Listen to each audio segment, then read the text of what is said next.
ఇంట్లో అష్టైశ్వర్యాలు సుఖ సంతోషాలు ఉండాలంటే మీ ఇంటి ఆడపిల్లలతో ఈ 3 పనులు ఎప్పుడు చేయించవద్దు. మంచం మీద పక్కలో పరవమంటం కానీ శుభ్రం చేయమంటం కానీ ఎప్పుడూ ఆడపిల్లలతో చేయించకూడదు. రెండోది, ఇంగిలి అంట్లు కానీ కనీసం వాళ్ళు తిన్న కంచం కూడా వాళ్ళతో కడిగించకూడదు. మూడో విషయం బాగా గుర్తుపెట్టుకోండి, ఆడపిల్లల మీద ఇంటి ఆడపిల్లల మీద ఎప్పుడు జులుం చేయటం కానీ ఆదేశాలు ఇవ్వటం కూడా చేయకూడదు. ఎందుకంటే ఇంటిలో ఉన్న ఆడపిల్లలు లక్ష్మీదేవితో సమానం. మీ గృహలక్ష్మికి మీరు జులుం చేయలేరు, వాళ్ళ మీద అధికారం ప్రదర్శించలేరు. వాళ్ళని ఎప్పుడు అనుకూలంగా అన్వయంగా చూసుకోవాలి. వాళ్ళు చిన్నపిల్లలు కాబట్టి ఏదైనా వాళ్ళు తప్పు చేసినా ఏం చేసినా కూడా మీరే సంతోషంగా అదొక ఆట కింద భావించి వాళ్ళని అనునయించుకోవాలి అంతే. వాళ్ళకి ఎప్పుడు కూడా బహుమతులు ఇవ్వాలి. మీకు వీలున్నంతసేపు బయటికి వెళ్ళేటప్పుడు కానీ ఇంటికి వచ్చేటప్పుడు కానీ వాళ్ళకి ఏదైనా బహుమతులు ఇవ్వడం వలన ఇంట్లో అద్భుతమైన లాభాలు కలుగుతాయి.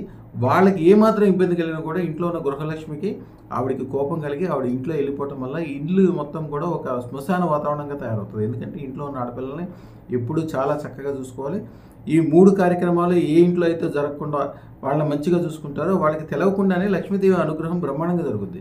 లక్ష్మీదేవి అనుగ్రహం నిరంతరము చిన్నప్పటి నుంచి చివరాఖరి దాకా మీరు మీ బంధువులకి మీకు సంబంధించిన వాళ్ళు అందరూ బాగుపడాలి, అన్ని రకాలుగా మంచి జరగాలంటే ఏకైక సూత్రం అదృష్ట రత్న ధారణ. 1,00,00,000 మంది సూర్యులు, 1,00,00,000 మంది లక్ష్మీదేవులు మీ ఇంటిలో స్థిర నివాసం ఉండే విధంగా వెలుగు, సుఖము, సంతోషము, ఆనందము, ఆహ్లాదము కురవటమే కాకుండా మీరు మీ పిల్లలు రాబోయే తరాలు అద్భుతమైన విషయాలు అదృష్టం ద్వారా జరుగుతుంది. ఈ ఛానల్ని సబ్స్క్రైబ్ చేసుకోండి. అలాగే కనీసం 100-1000 మందితో సబ్స్క్రైబ్ చేయించండి.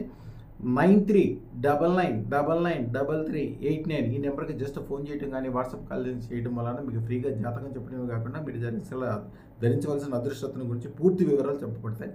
శుభం భూయాత్.